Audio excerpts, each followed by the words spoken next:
Alors, le flashback du Thunderfong, franchement, qu'est-ce que vous en avez pensé? Parce que, franchement, le Thunderfong qui, du coup, n'a pas eu le droit à avoir le titre de Dragon Source, j'ai trouvé ça logique qu'ils veuillent s'en prendre entre guillemets au tournoi des sources.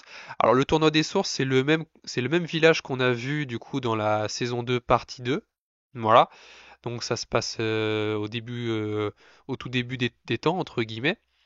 Donc il faut rappeler le pourquoi du comment il s'énerve. Voilà, parce que je trouve que c'est logique pourquoi il s'énerve. De base, il faut rappeler que au début du temps, il y a eu une bataille entre les Oni et les dragons euh, pour pouvoir, entre guillemets, avoir les faveurs du premier maître du Spinjitzu. La guerre s'est un peu, on va dire, calmée. Le premier maître du Spinjitzu s'est enfui du premier royaume. Ça, on l'apprend dans la saison 9. Et il est arrivé à Ninjago. Il a créé avec les armes d'or son royaume. Puis après, il a créé les 15 autres, les, les 14 autres royaumes. Voilà. Et du coup, bah, les dragons et les Oni bah, se sont, on va dire, séparés sur la Terre, la toute première Terre, donc le tout premier royaume. D'un côté, il y avait les Oni qui ne devaient pas dépasser une certaine frontière, on a vu des anciennes civilisations, les anciennes bâtisses, les anciens villages des Oni, mais ils étaient plus là. Ils étaient ailleurs, mais ça, on l'a découvert dans la saison 10 de Ninjago. Et du coup, les dragons étaient de l'autre côté. On a vu les chasseurs de dragons dans la saison 9. Pour ce qui est du coup de la guerre, du coup, à ce moment-là, c'était un des héros, le Thunderfang, le croc, le croc, comment il s'appelle? Le dragon du chaos. Bon, il s'appelait plutôt Thunderfang, on va l'appeler comme ça, c'est plus simple. Euh, Bah, franchement, le fait est qu'il ait voulu, entre guillemets, obtenir le titre de dragon source, c'était pas déconnant. Alors, vu que son pouvoir à lui, bah, c'est la destruction, ce qui est assez paradoxal pour un dragon qui normalement a un pouvoir de création, comme le feu, la glace, la foudre, la terre, le vent, etc., etc., ce qu'on a vu par rapport à Firstborn dans la saison 9. Et le fait est que, bah, du coup, il a pété un câble, quoi. Il a pété un câble sur le tournoi des temps, j'ai bugué, le village du tournoi des sources. Voilà. Donc, je présume que ce qu'on voyait comme à peu près habitants à ce moment-là, c'était des maîtres élémentaires. Bon, ils étaient un peu, c'était des PNJ quoi, c'était des personnages lambda qui ont dû vénérer les dragons sources. Sauf que bah, le Thunderfang est apparu et il a voulu tout saccager sur son passage pour péter un câble quoi. Sauf que, sauf que, image suivante. Le dragon de la concentration est arrivé. Donc entre guillemets, là on a un espèce de portail qui s'est ouvert. On a un portail qui s'est ouvert un peu comme ce qu'on voit pour tous les autres dragons quand ils se téléportent d'un royaume à un autre. Et du coup, il y a eu une bataille entre les deux, ce qui était assez beau. Visuellement, franchement, il y avait la tempête, on voyait vraiment l'aspect de fumée que le croc... Pourquoi j'appelle ça le croc-tonnerre? Non, c'est le Thunderfang. Le Thunderfang, bah, il s'est un peu, on va dire, défendu contre le dragon arc de la concentration à deux têtes. Et bah, ils se sont battus, tout ça. Et sauf que bah, ce que nous dit, entre guillemets, il me semble que c'est à ce moment-là, le personnage qui commente le combat, c'est le dragon qu'on a vu, c'est quoi? C'est le dragon du mouvement. Le dragon source du mouvement qu'on a vu à la fin de la saison 2 partie 2, voilà, par rapport au tournoi des sources, celle qui a donné du coup une épée, une écaille et du coup s'est transformée en épée à la fin de la saison 2 partie 2. Voilà. Alors je vais lire un petit peu vos commentaires avant de continuer mes propos. Donc il s'appelle Croc-Tonnerre, c'est bien ce qui me semblait. Euh, il s'appelle Thunderfang en anglais, le Croc-Tonnerre, le dragon du chaos. Alors du coup, il n'a créé que Ninjago avant, il voyageait dans les royaumes. Salut à toi les Jade. Il s'appelle le Croque-Tonnerre. En français, c'est Croque-Tonnerre. Ouais, c'est ça. C'est bien ce qui me semblait. J'ai l'impression que l'on va apprendre plus sur le passé du premier royaume et le passé des Ninjago. J'espère, franchement, j'espère parce que le Thunderfang, il détient des clés. Il pourrait raconter très bien au Bani qu'est-ce qui s'est passé, son combat, tout ça. Ça pourrait être intéressant la discussion qu'il pourrait avoir. Et également avoir un flashback, d'autres flashbacks, parce que ce flashback-là, apparemment, je l'ai pas vu sur YouTube parce que j'ai pas voulu me faire spoiler, mais j'avais vu la miniature sur la chaîne YouTube de Lego. Lego avait partagé cet extrait-là qu'on voit au tout début de l'épisode, ce qui est un peu aberrant, vu que c'est ce qui commence la saison 3, voilà. C'est quand que Moro revient? Je pense que Moro reviendra dans les prochains épisodes. Je dis ça comme ça, parce que pour ceux, je sais pas si t'étais là tout à l'heure, Y apostrophe nœud papillon, mais je pense qu'il reviendra dans les prochains épisodes. Je pense qu'avant la fin de l'épisode 10, on verra Moro. Voilà. Non, c'est Rox qui parle. Tu penses que c'est Rox? Bah, au niveau de la voix, j'avais l'impression que c'était la Dragon Source. Peut-être que c'est Rox, t'as peut-être raison. Faudrait que je réécoute et que je compare avec la voix de la Dragon Source pour voir si c'est elle. Mais j'avais l'impression, personnellement, de entendre la Dragon Source. On passe du coup après le flashback, donc change d'image. Donc le croque-tonnerre, du coup Thunderfong, est envoyé, donc il ouvre un portail du coup dans les terres entre guillemets du premier royaume, et du coup le, le dragon arc de la concentration enferme et enferme du coup et scelle avec des chaînes le dragon Thunderfang. Et ensuite, on commence l'épisode dans le présent avec Sora qui va distribuer ses tartes. Voilà, qui ne sont pas très bonnes, mais bon. Du coup, l'épisode 1 s'appelle Les Disparus. Donc, Les Disparus, ça fait référence du coup à Jay qui est quelque part. On ne sait pas où, mais voilà. Donc, depuis qu'il a quitté le tournoi des sources, on ne sait pas où il est. Mais on l'a revu après dans l'épisode, évidemment. Et pour ce qui est de Harin et de Raz, on verra ça juste un peu après dans les images. Du coup, on a un petit caméo de Fugitoff. Alors, je m'attendais pas du tout à le revoir. C'était pas forcément un personnage que je voulais revoir, mais bon, il a fait un caméo. Il est dans les runes Ninjago. Ce qui me fait rire, c'est qu'il est en tenue de prisonnier. C'est pas comme s'il y avait la police quelque part, quoi. C'est voilà. Donc bon, voilà. Ensuite, on passe du coup à un petit flashback. On passe sur Nia qui est du coup en train de rêvasser un petit peu et à revoir un flashback. Du coup, je pense que c'était avant la fusion où Jay va lui apporter une espèce de tulipe rose, une fleur quoi. Et elle va, elle est en train de penser à ce moment-là. Sauf que Kai fait des bruits de bouche avec sa bouche, ce qui est un peu cucu quoi. Voilà. Et du coup, la zone où ils sont, j'ai pas envie de vous cacher, mais j'ai l'impression que c'est la forêt où on va voir les 5 bannis, il me semble, à la fin de l'épisode ou à la fin de l'épisode 2. Voilà, donc n'hésitez pas à me dire si vous pensez comme moi. Donc on devrait avoir Kai et Nia qui pourraient rencontrer potentiellement les 5 bannis dans l'épisode 3 ou 4, ça pourrait être plausible, hein. J'ai remarqué ça quand j'ai pris les screens tout à l'heure. Ensuite, on revient au monastère. Donc, on a Frac qui s'entraîne. Voilà, il s'entraîne sur le parcours d'entraînement. Il met en pratique l'enseignement de Raz, donc de tout détruire avec la force, quoi. Ce que Lloyd lui dit de pas faire, parce que c'est pas ça être un ninja. Voilà. Ensuite, on passe du coup à Zane qui du coup va voir Sora, Frac qui sont en train de cuisiner une tarte. Zane voit entre guillemets l'explosion de Sora.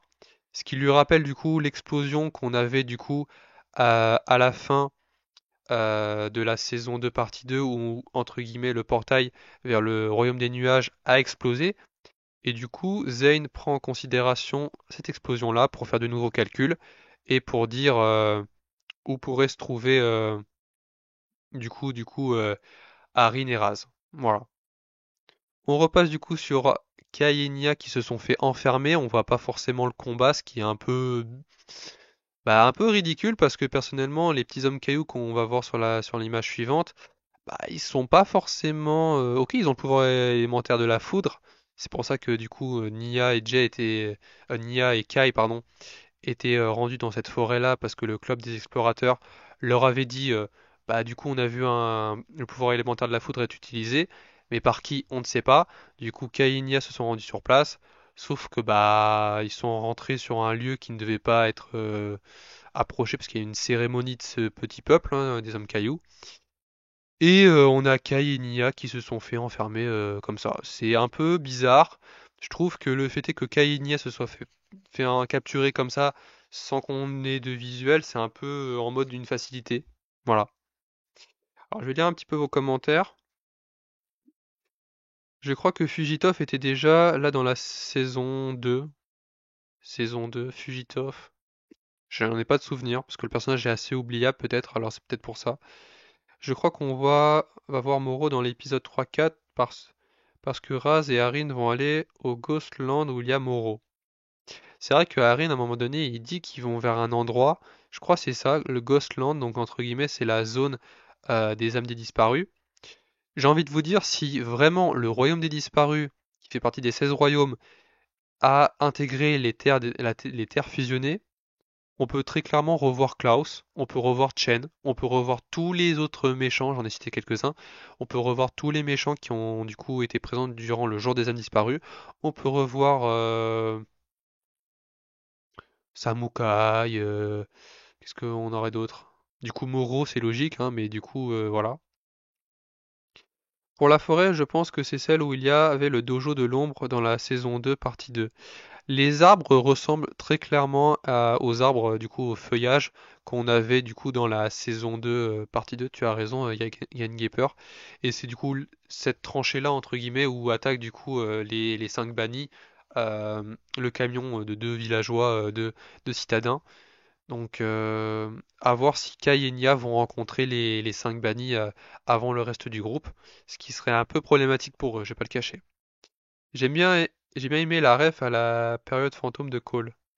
Alors, Docteur Frank, tu peux m'expliquer c'est quoi la ref que t'as eu par rapport à la période fantôme de Cole? Parce que je vois pas ce que tu veux dire. Du coup, je reprends un petit peu la narration un petit peu par rapport aux images. Donc ensuite, on a du coup le tribunal, voilà, pour nous dire vous êtes coupable. Akainiya. On revient du coup sur le groupe de Lloyd, Zane, Sora, Ryu et Frak, qui du coup sont accompagnés du dragon Sora. Voilà, donc ils arrivent vers là, entre guillemets, les coordonnées où Zane a calculé les coordonnées un peu aléatoirement avec je suppose, l'IA ou un truc dans le genre avec son ordinateur. Et du coup, pas mettre cette image-là, ils arrivent face du coup à un village et du coup le village leur dit il y a une créature qui est pas loin du village. Ils se rendent là-bas et qu'est-ce qu'on découvre? La marionnette du coup du magicien. Alors le magicien n'était pas là, heureusement j'ai envie de vous dire, mais la question qui demeure c'est qu'est-ce que fait la marionnette ici? Parce que n'hésitez pas dans le chat à me dire quand est-ce qu'on voit la marionnette pour la dernière fois parce que je m'en souviens pas. Je vais pas vous cacher que la saison 1, je la porte pas forcément en grande estime dans mon cœur, donc je me rappelle pas de tous les épisodes. Mais la marionnette, on la voyait pas dans la saison 1 parce que dans la saison 2, j'ai un petit bref souvenir de me rappeler que la marionnette, on l'a pas vue, mais on a vu le magicien dans le désert et il avait essayé de tendre un piège, je crois, à Zane et Cole qui se rendaient dans le royaume de Mysterium pour voir Gandalaria la sorcière. Donc, de mémoire, je ne me rappelle pas d'avoir vu la, la marionnette du magicien dans la saison 2 de Dragon Rising. Voilà. Alors, du coup, tu m'expliques la ref, Dr. Frank. Donc, quand Lloyd et Cole parlent de l'esprit de Wu dans un couloir du monastère dans l'épisode 1. Ah oui, cette discussion-là était également intéressante sur le fait est de, comment dire, de faire. Du coup, vu que Lloyd et Cole discutent dans le monastère, ça c'était juste pour nous dire que bah Lloyd est un peu inquiet par rapport à Haryn qui est seul avec Raz et qu'il faut retrouver Jay. Et la discussion que Lloyd entre guillemets il a eu avec Haryn et que bah du coup il fait référence à l'esprit fantomatique de Maître Wu qui est peut-être un défunt. Maître Wu, s'il est mort, faudra vraiment nous faire une explication parce que l'effet qu'il soit avec un effet fantomatique avec des esprits. Peut-être qu'il médite et du coup il envoie des esprits, il est peut-être coincé quelque part. C'est la théorie que je me fais par rapport à Maître O pour vous dire. Mais voilà. C'est qui ton ba- c'est qui ton banni préféré? Alors mon banni préféré, je dirais pour l'instant, vu qu'on a vu Knorkt et Rox seulement, on n'a pas encore vu Zarkt en action. On n'a pas si on a vu Zarkt en action avec Cœur dans l'épisode 2, je crois. Parce que à chaque fois j'oublie ce qu'il y a dans les en termes d'images. Ouais, c'est dans l'épisode 2 qu'on voit les bannis. Parce que dans l'épisode 1, on les voit pas. On voit seulement dans l'épisode 2 les bannis, mais on va y venir. Vu que pour l'instant on a vu Cœur passer vite fait à l'action en train de dessécher deux villageois, deux citadins quand ils étaient en train de s'enfuir, et on voit vite fait Drix utiliser son pouvoir avec les insectes, et Zark est en train d'envoyer une espèce de boule entre guillemets d'énergie de spin destructeur sur le van pour le faire éclater, ou presque, hein. En vrai, pour l'instant, mon banni préféré c'est Knort. Même s'il est mis en retrait pour cet épisode 2, je trouve que le personnage est franchement plutôt cool. Après, pour l'instant, je peux pas donner un banni préféré pour l'instant, c'est un peu encore trop tôt. Mais je trouve que Knort pour l'instant était un très bon banni, rien que pour la saison 2, dans son intégralité où on l'a vu. Et Rox, franchement, vu que c'est elle qui va diriger un peu le groupe avec Nort, en vrai, pour l'instant, je peux pas me décider. Mais si je devrais donner pour l'instant un banni préféré, ça serait Knort. Dorama saison 2 épisode 6, il y avait Dorama et la marionnette et les ninjas voulaient aller à Mysterium. Ok, la marionnette était présente. Ok, bah je m'en rappelle pas de la marionnette, hein. Faudrait que je me remate les épisodes, mais je vais pas vous cacher que la saison 1 déjà m'avait pas emballé plus que ça. C'est la saison 2 et c'est le personnage de Raz dans la saison 1 qui a sauvé les meubles. Mais voilà. C'est dans l'épisode 1 qu'on voit les bannis. What? Parce qu'attends, quand j'ai fait les captures d'écran de l'épisode 1,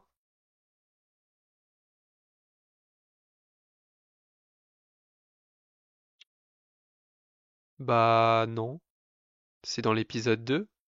Parce que j'ai fait les screens tout à l'heure juste avant le live, hein. Les bannis, on les voit vraiment. Euh... Attends. Bah, ouais, c'est peut-être dans l'épisode 1, t'as peut-être raison. Oui, c'est à la fin de l'épisode. Sauf que la fin de l'épisode 1, j'ai pas pris les capteurs d'écran par rapport aux bannis, faudra que je les rajoute. Ouais, j'ai dû zapper la fin de l'épisode. Ok, donc c'était bien la fin de l'épisode 1 qu'on voyait les bannis. Autant pour moi. Quelle est la moins bonne saison de Ninjago en termes d'histoire? Pour moi, c'est la deuxième partie de la saison 2 de Dragon Rising qui est la pire. Pour moi, si je devais donner entre guillemets sur tout Ninjago, c'est compliqué. Parce que l'arc Ninjago, les maîtres du Spinjitzu, pour moi, c'est un arc qui est intouchable. C'est vraiment le prime de Ninjago, c'est le lore, vraiment le tout début. L'introduction de plein de personnages et de plein de d'histoires par rapport à Ninjago. Ninjago après la saison 12 peut-être. Premier Empire. C'est pas une saison qui est vraiment intéressante. Après, bah, le reste, ça va. Tout ce qui est avec Asphira là et l'Empereur de Glace saison 11, ça va encore. Après, Ashintaro avec le Vangelis, ça va encore. Saison 14 et 15, ça avait remonté la pente avec l'île inconnue et, euh, et Calamar, du coup, par rapport aux océans infinis dans les mers. Et Crystallisette, franchement, c'était un une très bonne conclusion, même s'il y a certains trucs à revoir, mais c'était, on va dire, à 70% ou 80% très bon. Après, pour ce qui est Dragon Rising, ce que franchement, ils auraient dû refaire. Un jour, je me rematerai les épisodes de la saison 1 jusqu'à la saison 3, même saison 4, c'est quand elle sera sortie. Ça dépendra du moment où, quand je la regarderai les épisodes. Mais quand je me rematerai tout, je me referai un avis définitif sur l'arc Dragon Rising. Peut-être que quand tout l'arc de Dragon Rising, quand il y aura, je sais pas, 4, 5 saisons, j'essaierai de me refaire un marathon, de me remater les épisodes et de voir vraiment les épisodes que de la saison 1, que si je les déteste toujours. Parce que franchement, les épisodes de la saison 1, le personnage de Rapton, non, non. Et les personnages de l'administration, non plus. Bref, on se reconcentre un petit peu sur sur l'épisode 1 pour terminer notre avis. Voilà, c'est en fin d'épisode. Ok, voilà. On passe du coup sur l'image suivante. Du coup, c'est dans. Alors, du coup, dans la marionnette du coup du magicien, on a la première épée prismatique. Alors, la question que je me suis posée, que je vous ai déjà posée là, c'est. euh, je vais la mettre dans le chat. Comment la marionnette s'est retrouvée ici? Parce que c'est vraiment une vraie question. Je me pose la question de comment la marionnette de Dorama, le magicien, s'est retrouvée dans ce désert. Ok, ils étaient dans le désert dans la saison 2, partie 2, donc vous me l'avez confirmé dans le chat que dans la saison 2, partie 1, on voyait la marionnette. Ok, pourquoi pas. Mais la question que je me suis posée, c'est, bah, en fait, comment elle s'est déplacée? En fait, pourquoi Dorama n'est pas avec elle? Et le pourquoi du comment elle se retrouve là. Et deuxième question, d'où il y a une épée prismatique. Parce que ok, sur l'extérieur de la marionnette, il y a plein d'épées, de lances, de trucs comme ça sur la marionnette, qui ont été du coup lancées contre elle. Mais à quel moment il y avait une lueur depuis la saison 1, ça y était pas de toute façon, mais à quel moment une des épées prismatiques s'est retrouvée à l'intérieur du crâne de la marionnette? Voilà. À cause de la lame prismatique, je pense. Explique mieux que ça, Maître Lloyd, parce que tu dis que c'est à cause de la lame prismatique que la marionnette se retrouve ici, peut-être, mais c'est un peu vague, tu vois. C'est en mode, elle a, elle a apparu comme ça, tu vois. C'est un peu bizarre, tu vois. Alors, le temps que vous réfléchissez à ça, que vous faisiez une petite théorie, je crois que du coup, j'ai pas fait de story Instagram par rapport au live. Donc, n'hésitez pas les autres dans le chat à dire votre avis par rapport à si vous avez une idée, une théorie par rapport à le comment du pourquoi et déjà la marionnette s'est retrouvée là, comment une épée prismatique s'est retrouvée dans le crâne de la marionnette, c'est une question que j'ai envie de vous poser et que si on a des idées, n'hésitez pas. Alors du coup j'avais déjà fait une story Instagram il y a 2 heures. Salut à toi Mathis W14. Du coup, tu viens de rejoindre le live, donc n'hésite pas à liker le live si tu viens d'arriver. Et n'hésite pas à me donner une note sur 10 pour les deux épisodes, l'épisode 1 et 2 de Dragon Rising saison 3. Comme ça, bah, pour savoir ce que tu en penses. Voilà. Et qu'est-ce que tu as pensé également du générique, évidemment, on en a parlé en début de live. Voilà. Donc, ouais, le live, je l'avais déjà partagé sur Instagram tout à l'heure, ce midi, ouais. C'était ce midi. Donc, voilà. Du coup, on va passer du coup un peu à la fin de l'épisode. Donc, n'hésitez pas à mettre vos théories par rapport à comment une épée prismatique s'est retrouvée dans le crâne du robot, de la marionnette de Dorama. Voilà.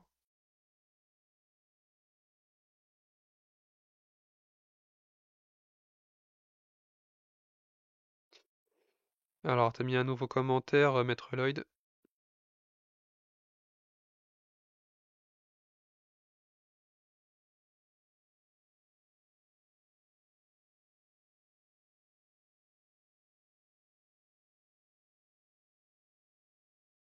Alors, peut-être que Dorama l'a trouvé, ensuite il l'a mis dans la lame.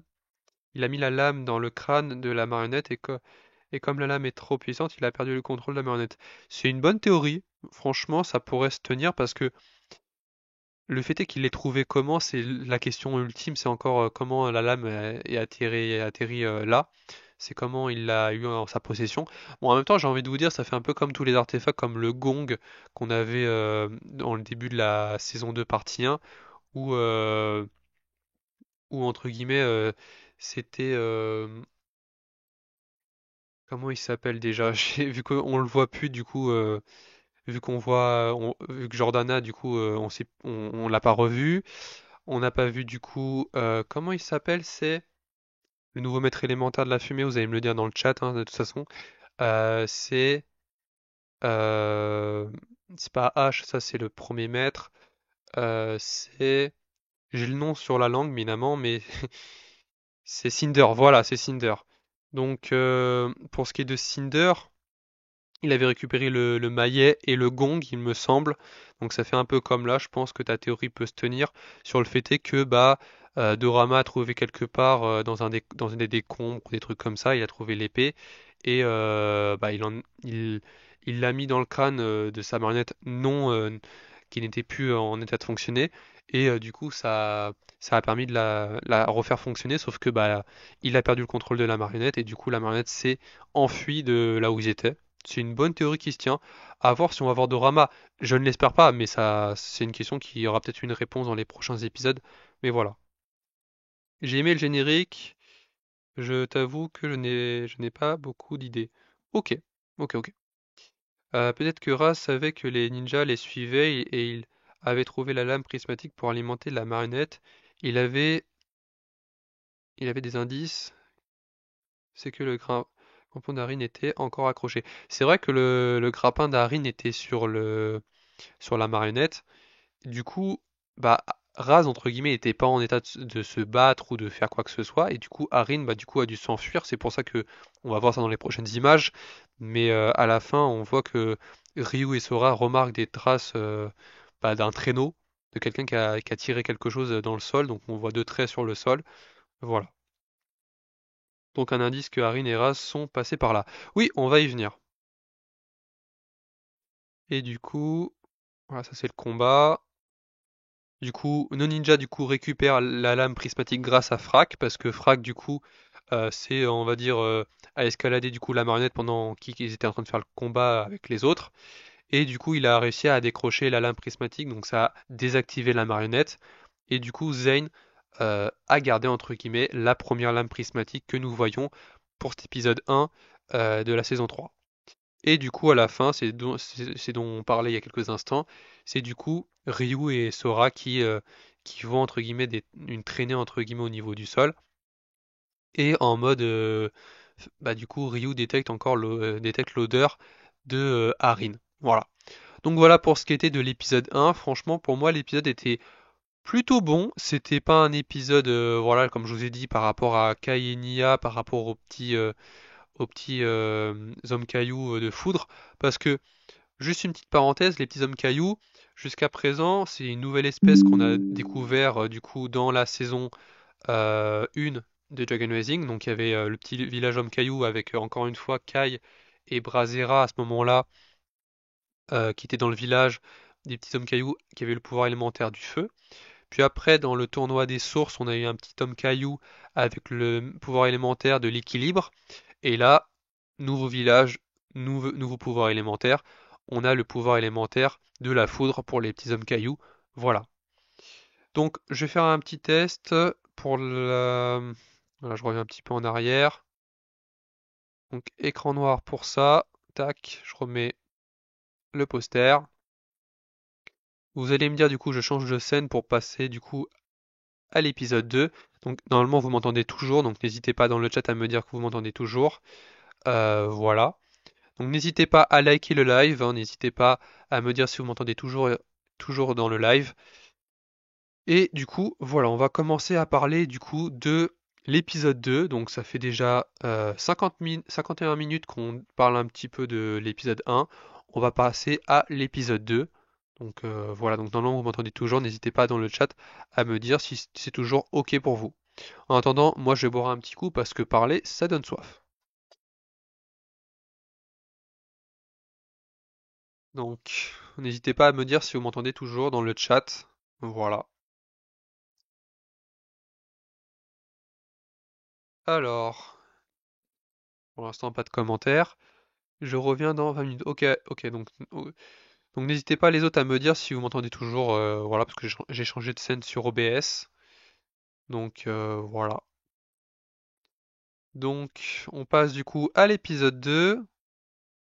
Donc on commence l'épisode 2 avec Arin qui du coup va essayer de chercher quel- quelqu'un, donc un lieu entre guillemets où c'est habité. Parce que actuellement on l'avait vu du coup en train de traîner Raz. Et du coup, euh, entre guillemets, ils se sont arrêtés parce qu'il faut bien qu'ils se nourrissent. Voilà. Et moi, il faut bien que je bois un coup, donc 2 secondes.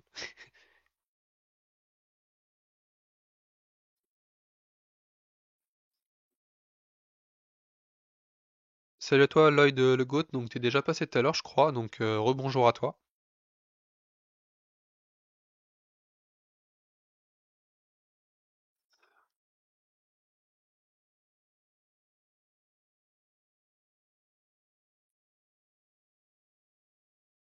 Alors du coup, quel est votre avis de façon globale, entre guillemets, qu'est-ce que vous avez retenu de l'épisode 2 que vous avez aimé, et qu'est-ce que vous n'avez pas aimé dans cet épisode 2, parce que il y a toujours des points positifs et des points négatifs, qu'est-ce que vous auriez aimé voir plus, c'est-à-dire qu'il aurait pu être plus développé, plus poussé, en termes de discussion, en termes de combat, etc.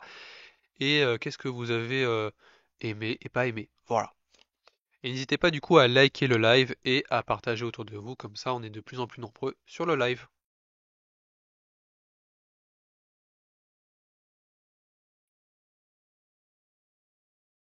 Du coup, on a du coup Arin qui va du coup arriver vers une maison. Donc c'est dans le désert, donc le désert je présume du premier royaume, normalement il me semble. Euh, Là où il y a de la roche, des racines, du sable, tout ça. Donc c'est un peu un environnement un peu atypique du premier royaume qu'on avait vu dans la saison 9. Donc voilà pour ce qui est de la première, on va dire de la deuxième image. Du coup, Harin, du coup, il tape un peu, comment dire, il tape l'incruste un petit peu dans cette famille-là qui lui permettent entre guillemets de profiter d'un bon repas parce que il a pas de provisions sur lui et il a laissé Raz un peu plus loin.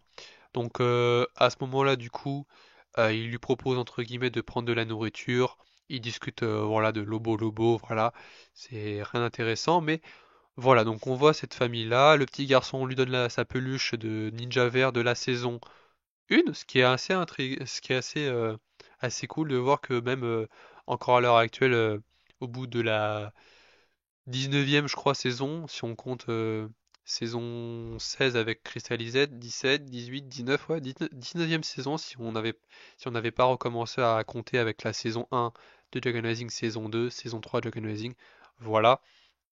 Du coup, Harin tape, on va dire, la discute et il mange avec eux.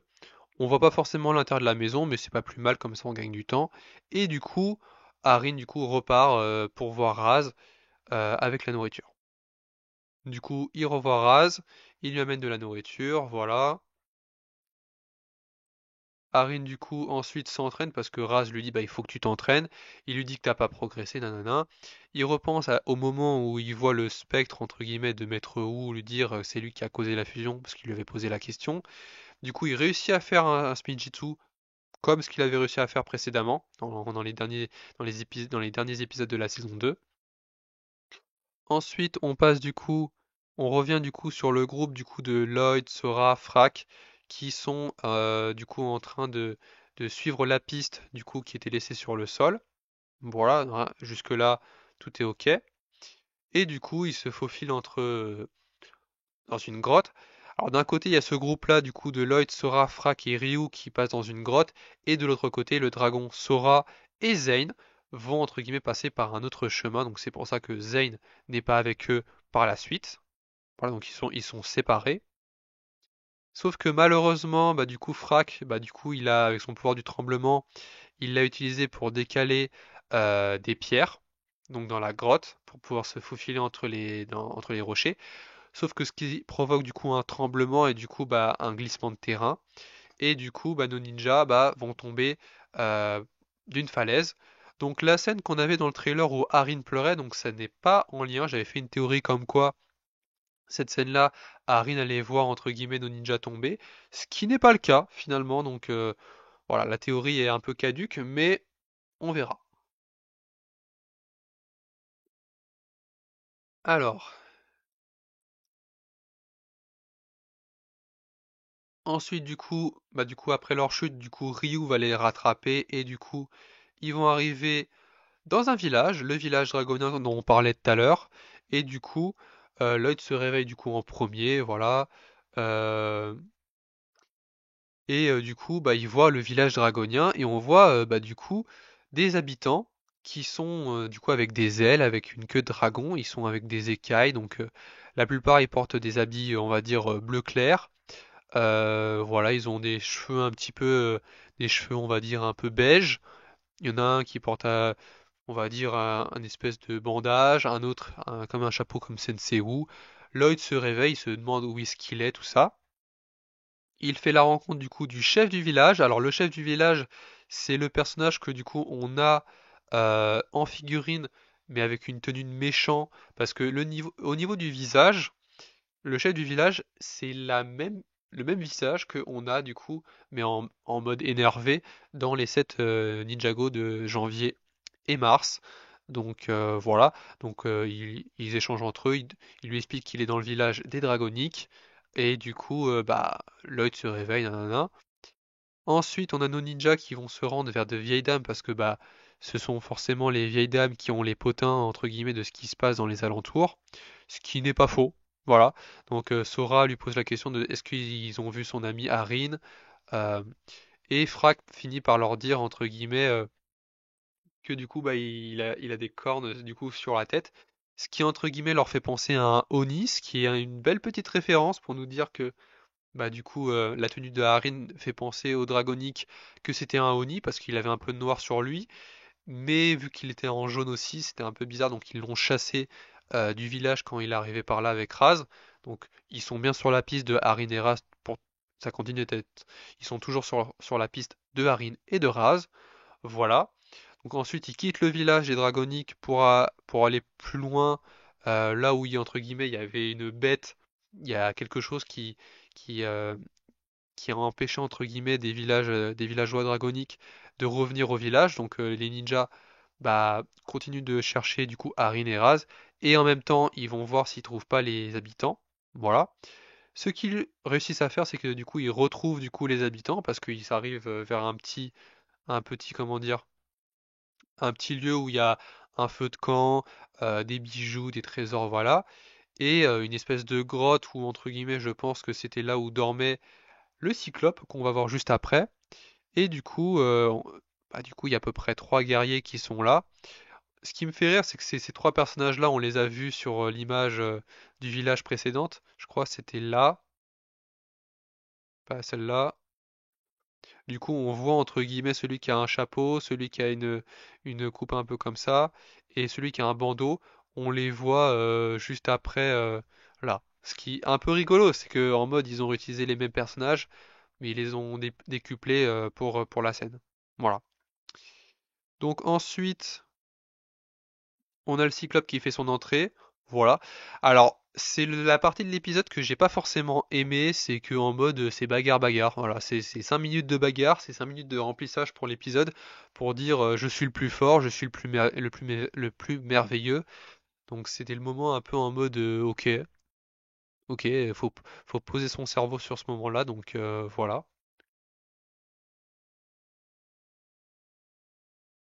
Du coup, voilà pour ce qui est de ça. Ensuite, du coup, nos ninjas bah du coup vont vaincre du coup le Cyclope. Et du coup, on a l'entrée. Alors, je vais vous faire un- une question. Qu'avez-vous pensé de l'entrée